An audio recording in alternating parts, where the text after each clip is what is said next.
Assalamualaikum warahmatullahi wabarakatuh. Apa kabar teman-teman semua? Ketemu lagi dengan saya di channel ini. Kali ini kita akan kembali berbincang dengan pengamat intelijen dan geopolitik Bapak Amir Hamzah. Apa kabar Pak Amir? Alhamdulillah baik. Kali ini kita tetap masih akan berbincang tentang seputar pemilu 2024 karena tahapan pilpresnya juga tahapan pemilu legislatifnya saat ini sedang berjalan. Nah, untuk Pilpres 2024 kita tahu bahwa tanggal 12 kemarin itu sudah mulai dilakukan debat pertama para capres yang diselenggarakan di KPU. Nah, tapi kita tahu bahwa masyarakat saat ini sudah sangat a priori dengan penyelenggaraan pemilu. Terutama karena mereka belajar dari pemilu 2019 di mana dicurigai ada kecurangan yang sangat luar biasa di situ, sehingga siapa yang menang dan siapa yang dilantik orangnya berbeda. Begitu kan, Be ya?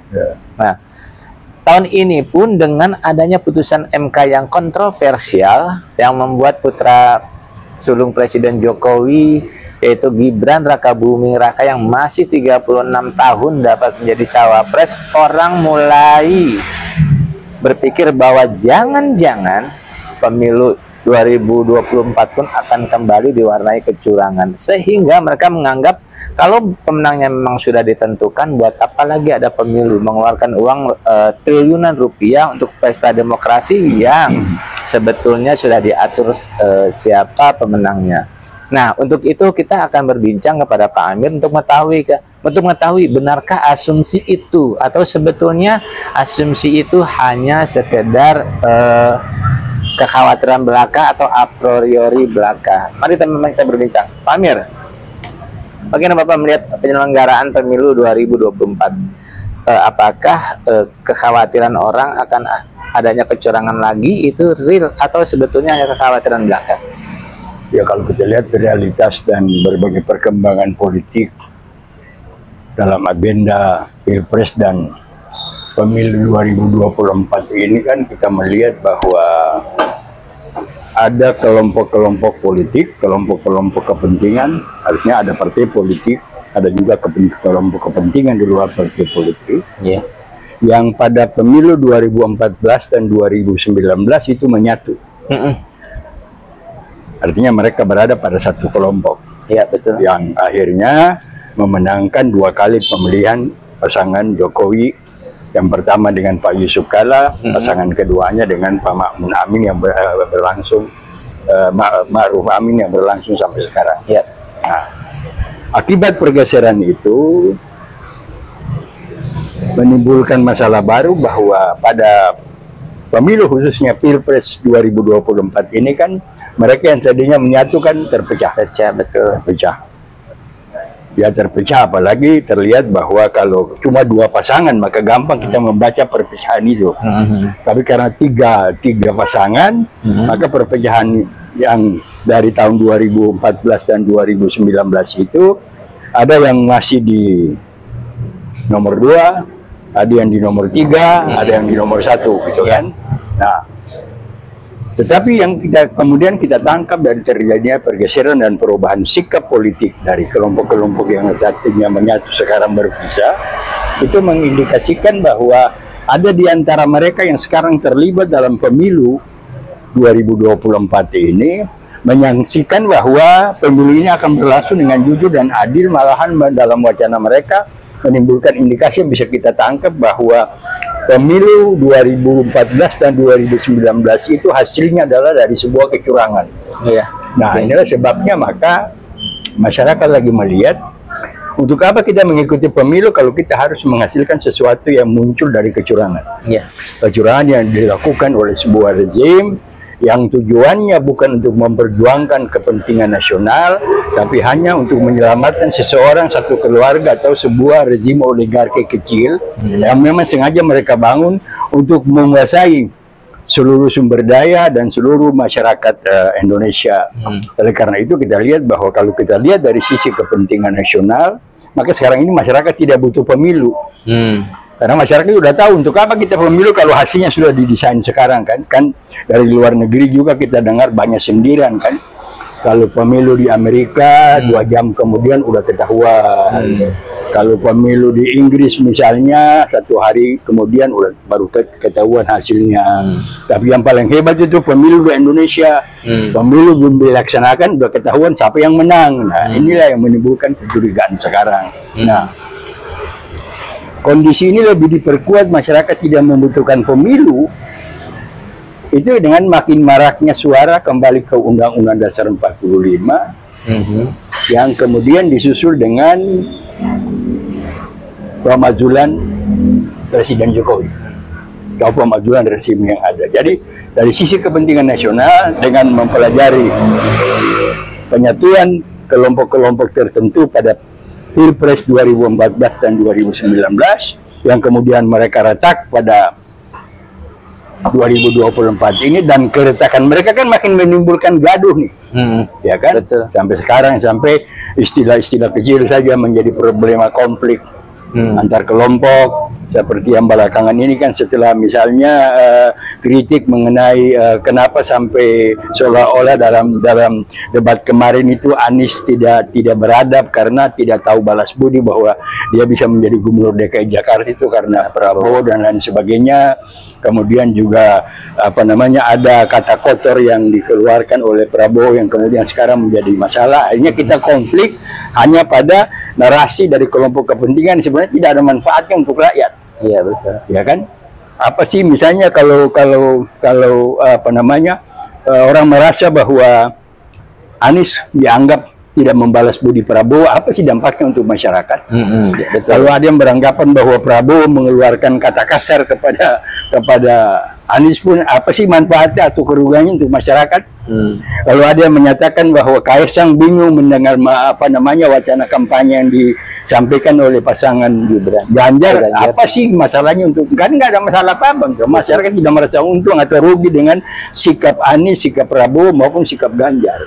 Nah, oleh karena itu saya pikir tinggal sekarang bagaimana civil society, dan yang saya lihat juga sudah mulai ada penyatuan visi dan misi dari para purnawirawan TNI, yang saya lihat bahwa memang yang dibutuhkan sekarang ini bukan pemilu, tapi yang dibutuhkan sekarang ini adalah 2 hal yang nantinya akan berujung pada satu hal dalam rangka memelihara stabilitas bangsa, stabilitas negara, dan kepentingan nasional untuk menuju tahun Indonesia emas pada tahun 2045 nanti. Nah, kalau ini tidak diwaspadai, artinya kita mengikuti keinginan rezim sekarang untuk melaksanakan pilpres yang bukan untuk kepentingan nasional, tapi untuk kepentingan keselamatan Jokowi dan keluarga serta rezimnya, maka harapan untuk sampai kepada mencapai tahun emas, kondisi Indonesia emas pada tahun 2045 itu hanya sebuah fata morgana saja, malahan nanti bisa menjurus kepada disintegrasi bangsa nanti. Nah, oleh karena itu saya pikir barangkali kekuatan sosial politik yang ada di luar rezim ini bersama-sama dengan para purnawirawan TNI sudah harus menyatukan sikapnya untuk bagaimana memajulkan Jokowi, kemudian menyatakan kembali Undang-Undang Dasar 45 yang kemudian agar stabilitas negara, stabilitas nasional, keutuhan bangsa dan kepentingan nasional sebagaimana dimaksudkan dalam pembukaan Undang-Undang Dasar 45 itu dapat berlangsung dengan baik adalah pembentukan pemerintahan sementara atau pemerintahan transisi nanti, dan pemerintahan transisi itulah yang akan bekerja membangun negara ini, melaksanakan pemerintahan sementara ya barangkali selama 1 tahun atau 2 tahun berdasarkan Undang-Undang Dasar 45 dengan maksud saya Undang-Undang Dasar 1945 tanggal 18 Agustus 1945, dengan pertama adalah setelah memasukkan Jokowi, maka dibentuklah apa yang kita sebut MPRS. Untuk kemudian selanjutnya MPRS inilah yang melaksanakan praktek ketatanegaraan kita sesuai dengan konstitusi dasar yang diatur dalam Undang-Undang Dasar 45 tanggal 18 Agustus 45. Pak, kalau bicara tentang pemakjulan, artinya kan kalau kita berharap dari MPR DPR kan tidak mungkin ya sampai sejauh ini karena mereka nggak merespon gitu kan. Artinya kalau sampai terbentuk pemerintahan darurat, maka artinya akan terjadi people power atau justru perlu melihat apa? Disitulah diperlukan kearifan daripada partai politik yang ada. Sebenarnya Kalau kita lihat sebenarnya mestinya munculnya isu kecurangan pemilu 2019 dan 2014 itu kan sebenarnya muncul dari timnya PDIP. Betul. Ya kan? Karena mereka merasa dizalimi oleh Jokowi dengan manuver politik Jokowi, dengan langkah-langkah politik Jokowi yang menurut mereka tidak sesuai dengan tugas Jokowi sebagai petugas partai. Ya. Nah, cuma masalahnya adalah ada ketakutan, padahal ini kan sebenarnya harus diambil over, sudah tiba saatnya PDIP melakukan reorientasi. Kalau dia benar-benar punya tanggung jawab nasional kepada bangsa dan negara ini, dengan melihat sikap Jokowi yang demikian, sebenarnya kan sudah cukup parah tamparan yang dilakukan oleh Jokowi terhadap PDIP maupun terhadap Megawati.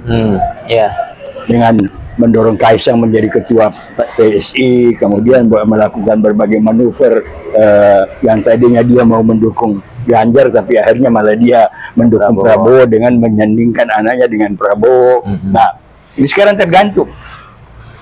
Kalau kita lihat misalnya Anda kata PDIP mau memulai, kan teman koalisinya adalah P3.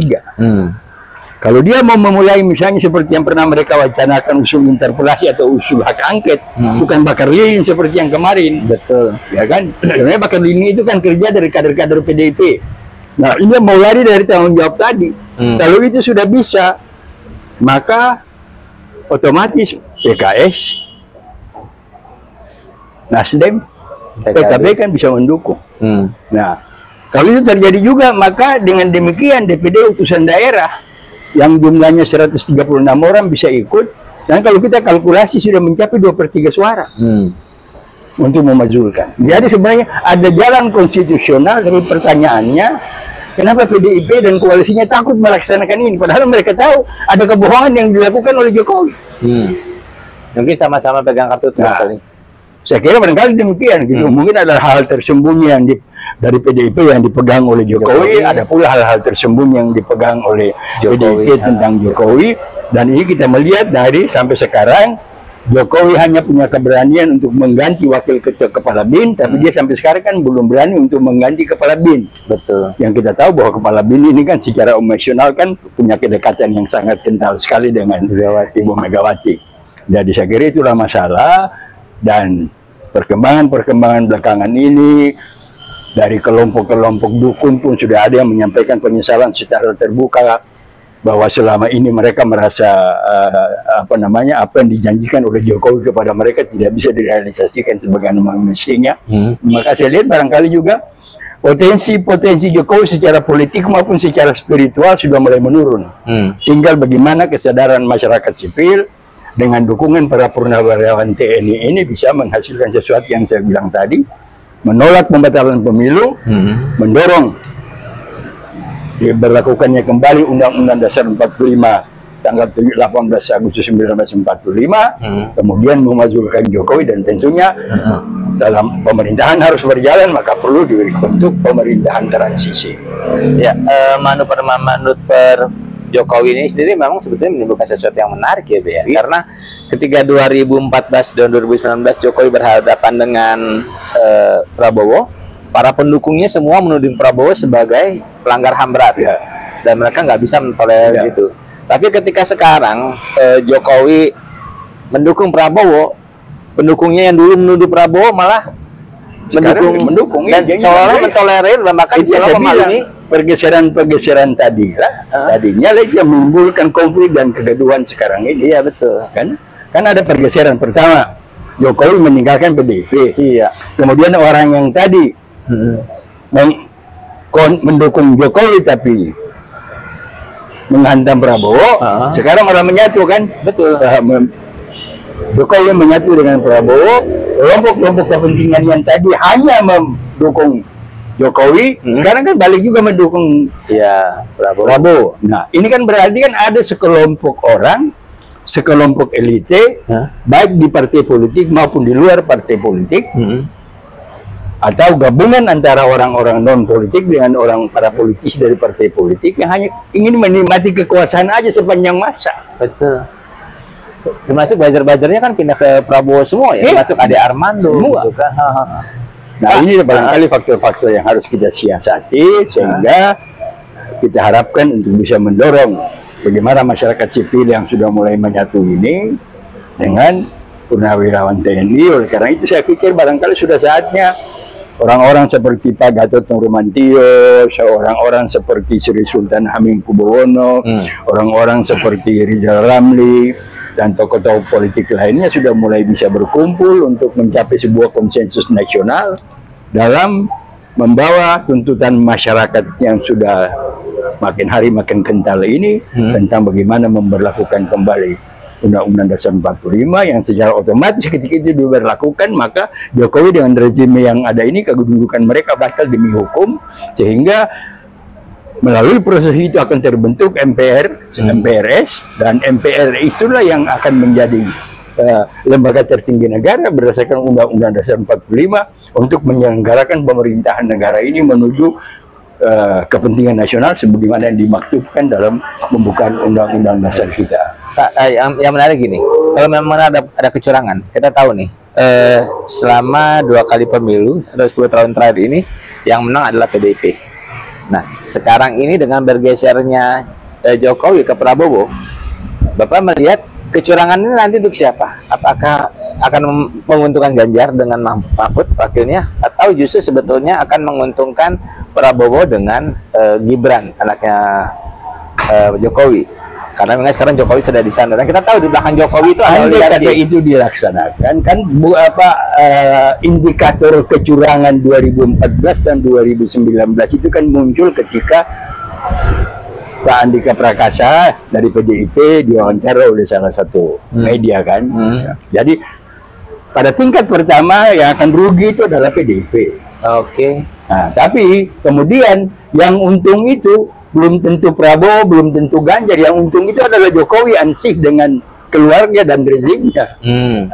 Jadi itulah sebabnya saya bilang, untuk apa pemilu dan pilpres ini kita laksanakan hanya untuk kepentingan seorang dengan keluarganya. Padahal yang harus kita bangun itu kan adalah kepentingan nasional. Ya, artinya sekalipun kecurangan ini memenangkan Gibran dan Prabowo, yang untung ya Jokowi. Yang untung Jokowi. Dan oligarkinya. Kecuali kalau nanti ada hal lain, ada hal luar biasa yang disembunyikan oleh Prabowo yang barangkali akan dia laksanakan setelah dilantik menjadi presiden. Tapi apapun juga terjadi, orang sudah bisa bayangkan bahwa kemenangan Prabowo dan Gibran ini kan adalah hasil kecurangan kan, dari sudah bisa indikasinya kan begitu kan. Nah, itulah yang saya katakan bahwa sekalipun yang menang Prabowo dan Ganjar, Prabowo dan Gibran, itu belum tentu bisa menyelamatkan Jokowi. Walaupun dia pada hasil itu menguntungkan dia, tapi keselamatannya belum tentu dijamin, karena kesananya kan mereka akan dihadapkan pada tuntutan-tuntutan baru. Tuntutan tentang kecurangan. Nah, kalau misalnya tuntutan kecurangan itu ditolak oleh Mahkamah Konstitusi, dan banyak orang sudah memperkirakan demikian. Nah, karena kesulitan juga kan untuk pihak penggugatnya untuk mendatangkan kartu-kartu pemilu yang sekian sekian juta itu ke MK kan susah juga itu kan, sehingga ada kesulitan itu secara administratif. Bisa saja penggugatnya dikalahkan. Nah, teman-teman, seperti kita tahu bahwa pemilu adalah momen krusial bagi setiap negara, termasuk negara kita, untuk memilih seorang pemimpin.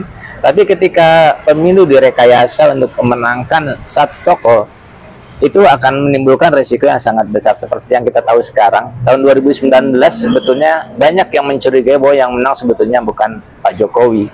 Dan kita tahu selama 5 tahun ini pun banyak sekali kebijakan-kebijakan yang ternyata tidak sesuai dengan kehendak rakyat, seperti terbitnya undang-undang Omnibus Law Cipta Kerja, undang-undang kesehatan, juga undang-undang Minerba, dan lain-lain sebagainya.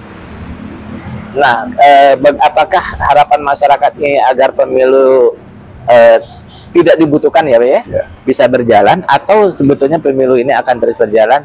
Kita cermati saja situasi mulai dari sekarang sampai selanjutnya ya, karena Pilpres sendiri akan diselenggarakan pada tanggal 14 Februari 2024. Nah, teman-teman, semoga perbincangan ini bermanfaat buat teman-teman, terutama untuk memahami situasi politik kita saat ini. Kita bertemu lagi di lain kesempatan. Assalamualaikum warahmatullahi wabarakatuh. Waalaikumsalam. Terima kasih, Be. warahmatullahi wabarakatuh.